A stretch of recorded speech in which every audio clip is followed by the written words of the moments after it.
This air conditioner has developed a very liquidy sound to it.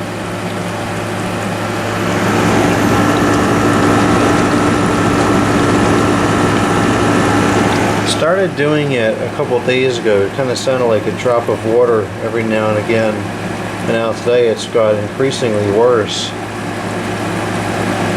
It's not leaking in the house, so I'm not really concerned about it. I'm just kind of ignoring it. It's wet down there, but that's just condensation. That's not water dripping. At least I don't think it is. It doesn't seem like it's coming in that much. But I don't know what that is.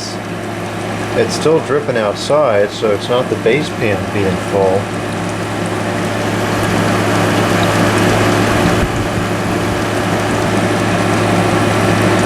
Oh. It's an item of curiosity, but it doesn't really matter because I just brought over some real air conditioners today, so it's finna be replaced in the next couple of days anyways.